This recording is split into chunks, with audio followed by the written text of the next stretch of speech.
Welcome to YouTube channel कानूनी चर्चा। तो चर्चाएं आम व खास भी होगी और कानून की बात भी होगी जी, क्योंकि एक आप देख रहे होंगे जो इलेक्ट्रॉनिक मीडिया में है, सोशल मीडिया में है, प्रिंट मीडिया में है, टीवी चैनल्स में आपको जी आप देख रहे होंगे कि एक सुसाइडल केस आया है जो अतुल सुभाष का केस है। इंजीनियर वो प्रोफेशन से हैं, उन्होंने सुसाइड की है। सुसाइड वो क्यों की है, क्या कारण है? मैट्रिमोनियल रिलेशन थी उनकी, तो वो के कोर्ट केस चल रहा था मैट्रिमोनियल कोर्ट में, फैमिली कोर्ट में चल रहा था। और उन्होंने शादी की थी जौनपुर में। नीतिका उनकी वाइफ का जो एक्स वाइफ थी, डाइवोर्स हो चुका था और उनका एक बच्चा भी था।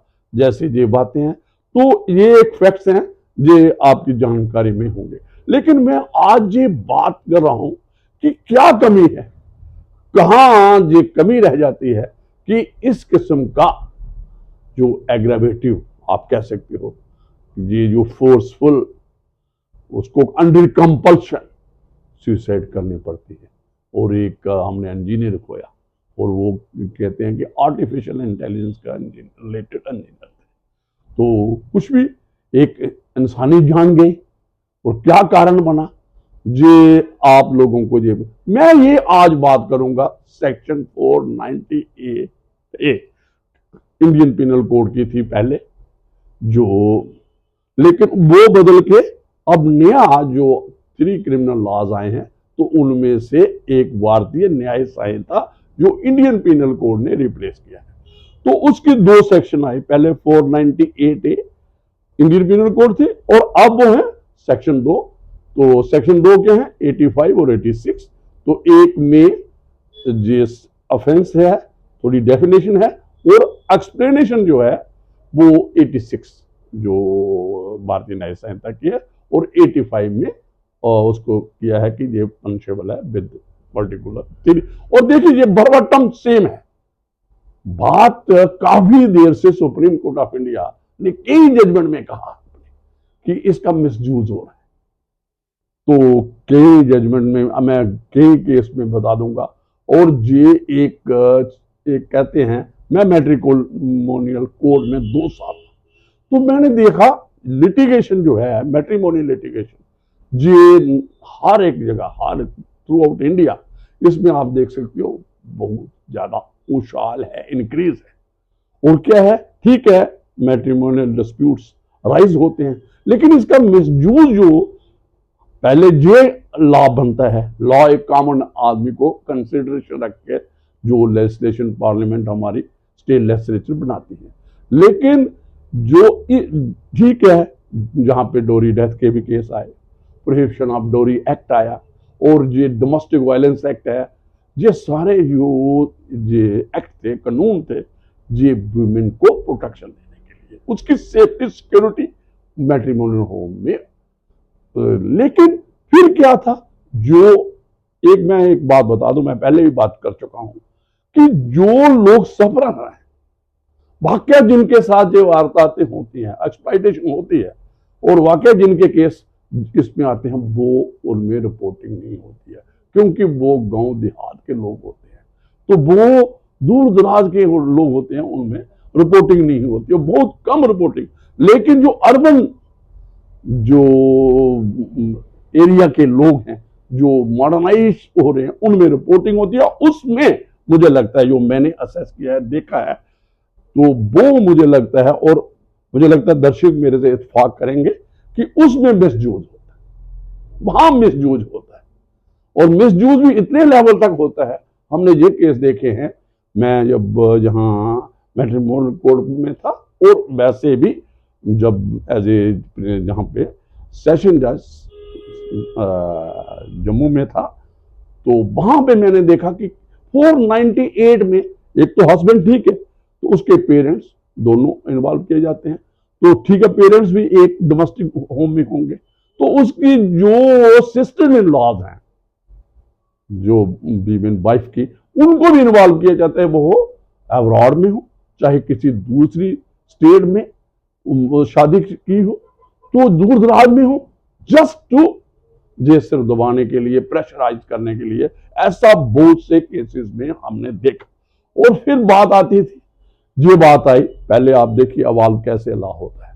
तो पहले ये बेल ही नहीं होती थी, और जो लॉ कोर्ट्स थी तो इसका एक वो काफी स्लो थी बेल ग्रांट करने में, और पुलिस का राज चलता था, जी रिपोर्टिंग होती थी, और बंदा कई देर तक वो जेल में रहते थे, पूरे इनलाज रहते थे। मैंने जैसे कहा, अभी एक केस में दोबारा मुद्दे पे आऊंगा, एक केस पे पहले मैं अभी इतनी एक्सटेंट तक चली है, मैंने ये बात की है जो, और इसमें भी है कि हस्बैंड एंड हिज रिलेटिव्स, और जहां तक कि डिस्टिंक्ट रिलेटिव्स भी, जो आपने 498 की कंप्लेंट्स जो FIR लगती हैं, और चार्जशीट भी इन्वेस्टिगेशन के दौरान जी पेश हो जाती है। आफ्टर इन्वेस्टिगेशन तो वो पेश कर देते हैं। तो फिर अभी एक केस मैंने अभी नोट किया, अभी पीछे आया, ये केस है Ramesh Kunjoya versus J state of Uttarakhand है, ये 16 फरवरी 2024 को पीछे। इसमें नेबरर्स को भी अक्यूज्ड बना दिया था। और जब ये मैटर आया, जब चार्जशीट आई, FIR आई, तो उन्होंने क्वेश्चन करने के लिए अप्रोच किया हाई कोर्ट के, but high court refused. Thereafter, the appellant, obviously, the accused, they approached the Supreme Court. फिर सुप्रीम कोर्ट ने क्वेश्चन की कि उन्होंने रेफरेंस दिया कि रिलेटिव की डेफिनेशन भी नहीं आती है, तो उन्होंने भी जिक्र किया कि इसका मिसयूज हो रहा है। तो कई बार मैं आपको ये जजमेंट बता देता हूं, एक प्रीति गुप्ता की जजमेंट है, उसके पहले ये अरनेश कुमार की जजमेंट आई है, सुशील कुमार की जजमेंट आई 2006 में आई। तो उसमें सुप्रीम कोर्ट ने बवक्तन की direction the ministry of law and justice. पिछले दिनों में मैंने एक किया था, तो उस वक्त मैंने कहा था कि वो केस था यह Achin Gupta versus state of Haryana, ये केस आया था, ये 3 मई 2024 को। तो ये भी केस एक वैसा ही था, इसमें भी मिसयूज ऑफ जो इस प्रोविजन थे वो वाइफ की साइड से हुए थे। और लास्ट में जो हाई कोर्ट ने क्वेश्चन नहीं किया था, जो FIR लगी थी हस्बैंड के खिलाफ, जो FIR थी बाद जो एपिलॉन्ट थे उन्होंने सुप्रीम कोर्ट में गए। तो सुप्रीम कोर्ट ने अचिन गुप्ता में ये जो FIR थी हस्बैंड के खिलाफ, और वहां पे भी पाया कि ये मिसयूज हो रही है provision, repeatedly supreme court of India. तो अरनेश कुमार की जज में उसमें तो उन्होंने कहा कि रेस्ट नहीं करना है, क्योंकि 3 इयर्स इंप्रिजनमेंट है। तो उसमें लॉ भी बदला गया, कुछ जो 7 इयर्स के नीचे केसेस हैं उनमें कहा नोटिस देना है कि उसको, इन्हीं ऑफेंस को मद्देनजर रखते हुए ये दावत इश्क जो आपने एक बॉलीवुड मूवी देखी होगी, उसमें 498A का मिसयूज हुआ है, जो भी बात हुई। तो देखिए क्या इसमें आप जो अचिन गुप्ता वाला केस है, इसमें जब सुप्रीम कोर्ट ऑफ इंडिया ने सारी बातें की ये मिसयूज हुआ है और पुराना भी दी, तो उन्होंने एक केस था प्रीति गुप्ता वाला, देखिए क्या है, वो सुप्रीम कोर्ट ने जो डायरेक्शन दी थी जो ministry of law and justice और गवर्नमेंट को, उसकी आज तक कंप्लायंस नहीं हुई। तो फिर उन्होंने ये जो जजमेंट आई 3 मई 2024 को अचिन गुप्ता में, वो दोबारा उन्होंने कहा कि सुप्रीम कोर्ट बार बार कह रहा है, लेकिन जो नया प्रोविजन बनाया है वो बर्बटम 85 और 86 सेम है। तो मैं बाकी जो मैंने बातें की हैं जवानी, तो जो डायरेक्शन जो इन्होंने रिप्रोड्यूस किया है, जो प्रीति गुप्ता की में दी थी, Preeti Gupta versus state of Jharkhand में दी थी सुप्रीम कोर्ट ऑफ इंडिया ने, जो उसको ही दोबारा मैं ये इन्होंने रेफर किया इस जजमेंट में अचिन गुप्ता में। तो मैं वो आप दर्शकों के लिए पढ़ दूंगा, जे para 37 of Achin Gupta versus state of Haryana, जो 3 मई 2024 में है। जो पैरा उस जजमेंट के जो प्रीति गुप्ता के थे, उसके पैरा थे एज ये पैरा थे 34 और 35। तो मैं ये दोनों पैरा ये रीट्स के हैं, डायरेक्शन रीट्रीट्स की है जो प्रीति गुप्ता में, और इन्होंने ये कहा कि ये दोबारा लाइन ला वही किया है, तो थोड़ा मैं पढ़ दूंगा आपने इसका। Before parting with this case we would like to observe that a serious relook of the entire provision is warranted by the legislation. क्या ये किसने कहा था? प्रीति गुप्ता ने कहा। इसको ही रिप्रोड्यूस किया है अचिन गुप्ता की सर्च में, और उन्होंने कहा कि ये 14 साल के बाद ये जो जजमेंट थी ये इसको हम दोबारा रिपीट कर रहे हैं, जो प्रीति गुप्ता का रेफरेंस जो है। तो इसमें क्या, if it is also matter of common knowledge that exaggerated version of the incident are reflected in large number of complaints, the tendency of over implication is also reflected in a very large number of cases। ये observation जो प्रीति गुप्ता के case में आई थी। फिर next para है, the criminal trials lead to immense suffering of all the concern. जो criminal trial हो रहे हैं हस्बैंड और उसके जो सारे रिलेटिव्स एंड डिस्टेंस, और मैंने एक केस आपके सामने लाया जिसमें जो नेबरर थे they were also impleaded as accused। Even ultimate acquittal in the trial may also not be able to wipe out the deep scars of suffering of ignominy। जो उन्होंने चाहे कितना लंबा ट्रायल चलता है आज ट्रायल कोर्ट्स में, तो इसकी भरपाई कौन करेगा? Unfortunately, a large number of these complaints have not only flooded the courts but also have led to enormous social unrest। जे लोगों ने लिक्विडेटिव बिजनेस बनाया हुआ है, affecting peace, harmony and happiness of the society. Happiness खत्म कर दिया है। जे हार्मोनी पीस है सोसाइटी में रहने चाहिए, और हैप्पीनेस इंडेक्स जो एक कंट्री का गिना जाता है, एक सोसाइटी का गिना जाता है, मैट्रिमोनियल डिस्प्यूट, मैट्रिमोनियल जो एक जे इसको भी मद्देनजर रखते बनाया जाता है। So if it is a high time that legislature must take into consideration the pragmatic realities and make suitable changes into existing law। देखिए ये कब कहा? 14 साल पहले। तो आप लगाओ 2010 में लगा, जो प्रीति गुप्ता के केस में लगा। It is imperative for the legislature to take into consideration the informed public opinion and pragmatic reality in considering. तो आपके पास लॉ कमीशन है, आपके पास ये लीगल सर्विस अथॉरिटीज हैं, आपके पास यूनिवर्सिटी के जो लॉ जो यूनिवर्सिटी लॉ यूनिवर्सिटीज हैं और लॉ स्कूल्स हैं, इनके एकेडमिक्स और रिसर्च होती है। इन लोगों को इन्वॉल्व करके वाकई जो बातें सुप्रीम कोर्ट ऑफ इंडिया ने फैक्ट जो इसमें लाए हैं इन केसेस में, तो उस पर स्टडी किया जाए। और सुप्रीम कोर्ट ऑफ इंडिया ने पार्लियामेंट को, गवर्नमेंट को कहा कि इसमें चेंजेस लाओ, नहीं तो जो हार्मोनी है वो। और फिर क्या है, डायरेक्शन दी, we direct the registry to send a copy of this judgment, जो सुप्रीम कोर्ट की रजिस्ट्री को डायरेक्ट किया to law commission and to union law secretary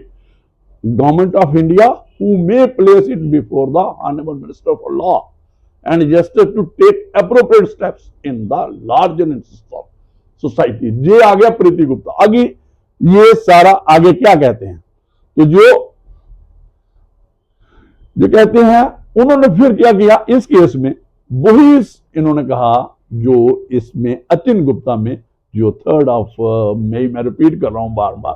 तो उन्होंने कहा, in the aforesaid context we will look into the section 85 and 86 respectively of भारतीय न्याय संहिता 2023, which is to come into force with effect 1st of July 2024, so as to ascertain whether the legislature has seriously looked into the suggestion of this court as made in Preeti Gupta Supra। तो उन्होंने कहा कि हम देखते हैं जो 85 और 86 जो नया जो भारतीय न्याय संहिता में इंट्रोड्यूस की हैं, कॉरस्पॉन्डिंग सेक्शन जो 498 की था, जो क्रुएल्टी की निस्बत है, cruelty to women from the husband and his relative, जो उसमें बात। तो उन्होंने कहा कि बर्बटम उन्होंने रेफर की है इस पे जो पैरा 13 में उन्होंने कहा कि ये वर्बटम सेम है, तो नीचे मैं पढ़ दूंगा इनकी observation, para 39, the aforesaid is nothing but verbatim, जो 85 और 86 प्रोविजन है of section 498A of IPC. The only difference is that explanation to section जो पहले था 498A of the IPC is now by way of separate provision बना दिया section 86 of the भारतीय न्याय संहिता. We request the legislature, दोबारा request कर रहा है supreme court of India third of में, क्योंकि इसको we request the legislature to look into the issue as highlighted above, taking into consideration the pragmatic realities and considered making necessary changes in section 85 and 86 respectively of the Bharatiya Nyaya Sanhita 2023 before both the new provision come into force. क्योंकि ये 1 जुलाई को जो judgement आई थी 3 मई को, ये 3 मई को आई थी, उन्होंने कहा अभी भी जो भी जब इन्फोर्सबिलिटी इसकी होनी है ये भारतीय न्याय संहिता की इनके सेक्शन की, तो इसमें चेंजेस लाओ। ये दोबारा रिपीट किया था। In the result the appeal जो इसमें थी वो उन्होंने क्वैश कर दी, जो उसके खिलाफ थी अचिन गुप्ता और उसके था। तो ये मेरे इस कहने का मतलब है कि इस किस्म की जब ये मिसयूज हो रहा है तो हमें देखना क्या है कि ये कहां कमी रह गई है। तो मैं जब चर्चा सुन रहा था टीवी में, सोशल मीडिया में, दूसरा कोई कहता है कि जी तो इस ये जो जजमेंट्स में सुप्रीम कोर्ट ने की डायरेक्शन कोई डिस्कस नहीं कर रहा। जो सुप्रीम कोर्ट ऑफ इंडिया ने वक्तन कहा कि भाई आप इसमें चेंजेस करिए क्योंकि इसका मिसयूज हो रहा है, और काफी जजमेंटों का रेफर, और 14 साल के बाद जो प्रीति गुप्ता की जजमेंट को अचिन गुप्ता की जजमेंट में रेफर किया, जो मैंने आज डिस्कस किया, तो फिर जब तक जो लोग हेल्प ऑफ जो लॉ पार्लियामेंट जो हमारे हैं लोग आते हैं लॉ, जब तक ये नहीं जो राइज टू द ओकेजन होंगे तो इस किस्म के सुसाइडल होंगे, मिसयूज होगा, तो आदमी को चेंजेस आने चाहिए, देखना चाहिए। तो जो मैं नहीं कहता कि लॉ कोर्स में ठीक है, हमें जो हमारा सिस्टम है जो अडॉप्ट किया गया है, जो judicial system administration of justice का है, चाहे वो क्रिमिनल साइड से है चाहे सिविल साइड से है या किसी और साइड से है, तो लॉ कोर्स में ये बातें होती हैं। आज जो सोशल मीडिया में इस किस्म का डिस्कशन वो ऐसा करते हैं, बातें करते हैं, लेकिन इस बात को किसी ने नहीं टच किया कि ये सुप्रीम कोर्ट ऑफ जजमेंट, क्योंकि सुप्रीम कोर्ट में जो फैक्ट्स आते हैं, बातें आती हैं, ये वो, और देखिए सुप्रीम कोर्ट की जजमेंट के मुताबिक 2009 में भी एक guideline ministry of home affair ने किया था कि 498A के बारे में, और अर्नेश कुमार की जजमेंट में यू फाइंड उन्होंने कहा कि अरेस्ट जो करना है तो पहले नोटिस होना चाहिए कि उसको, वो भी 498A का केस था। और उसके बाद ये जो 41A जो अमेंडमेंट आई जो कोड ऑफ क्रिमिनल प्रोसीजर में, वो भी एक नोटिस होना चाहिए, इंफॉर्मेशन हो, दो ये इमीडिएट अरेस्ट नहीं होना चाहिए इन केसेस में, क्योंकि ये एक मैट्रिमोनियल हार्मोनी चाहते हैं कि ये हम घर तोड़ना नहीं चाहते हैं। और जो हमारे जो हिंदूज में ये हमारी जो सैक्रामेंट मैरिज समझी जाती है, जो ही किसी भी वेद में कोई भी धर्म में जो शादी है बड़ी इंपॉर्टेंट है, सोशल फैब्रिक रखने के लिए, फैमिली फैब्रिक रखने के लिए, इकट्ठा रखने के लिए हस्बैंड और वाइफ और फैमिली होती है इसमें। और अगर इस किस्म का जी जैसे सुसाइडल है तो अभी सारे ब्लेम कर रहे हैं, जो कि अभी 306 इंडियन पिनल कोड जो 306 का था, अब उसकी कॉरस्पॉन्डिंग सेक्शन है 10 आई थिंक 8, जिसमें अभी FIR लग गई है जो वाइफ की फैमिली और वाइफ के खिलाफ, कि उन्होंने इसको अबेटमेंट टू सुसाइड का जो पहले, जो मैंने रिपीट कर दूंगा, जो पहले होता था वो अबेटमेंट जो सेक्शन होती है 306 ऑफ इंडियन पिनल कोड, और उसकी corresponding section I think 108 of भारतीय न्याय संहिता की, उसमें किसके खिलाफ लगे, ये वीमेन और जो वाइफ थी उसके, और उसके जो नियर रिलेटिव फैमिली होगी जिन्होंने अबेटमेंट किया। तो इस किस्म की हम नहीं चाहते कि हमारी सोसाइटी इस किस्म की लिटिगेशन में आए, इस किस्म के जो ऑकरेंस हों जहाँ पे एक कीमती जान चले जाए और वो कि एक इंजीनियर है, तो ये और मैं लंबा चौड़ी बात नहीं करूँगा, क्योंकि मुझे ये बातें आज मैंने सुनी, सोशल मीडिया में सुनी, तो मैंने ये जजमेंट पहले भी इस पर जिक्र किया है तो अपने यूट्यूब चैनल में, तो इसको मैंने देखते हुए तो आज मैंने इसको रिपीट किया है। तो मुझे लगता है ये आज के लिए काफ़ी है, तो मुझे दीजिए इजाज़त। Thank you very much.